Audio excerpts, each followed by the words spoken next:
The moment the cameras switched on, no one could have predicted what was about to unfold. Sir Keir Starmer, the man who has carefully crafted an image of composure and control, found himself cornered in a way he had never been before. Facing him was Isabel Oakeshott, political journalist, sharp critic, and unrelenting interrogator. What started as a routine exchange quickly spiraled into a brutal live television takedown that left Starmer visibly rattled, and the audience stunned that it began with a simple question, one Starmer should have been able to answer with ease.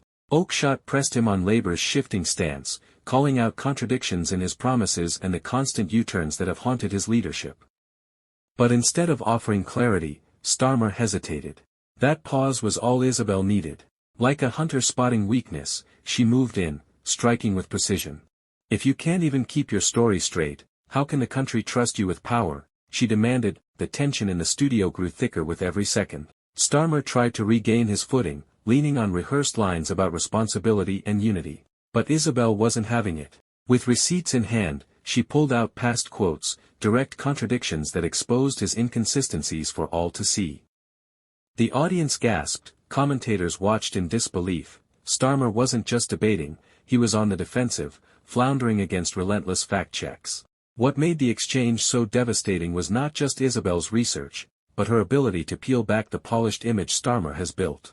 She revealed the cracks, his struggle to connect, his tendency to dodge, and his reliance on vague promises rather than firm conviction.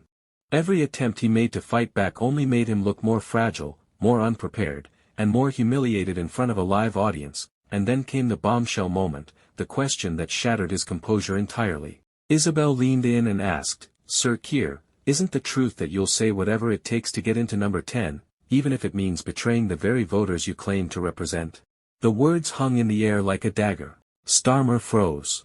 His silence spoke louder than any denial could. For many watching, it wasn't just a tough interview, it was an unmasking. As the segment wrapped, Isabel's takedown was already dominating headlines and flooding social media. Clips spread like wildfire, Starmer fumbling, Isabel unrelenting. Political analysts were quick to declare it one of the most brutal public humiliations of his career.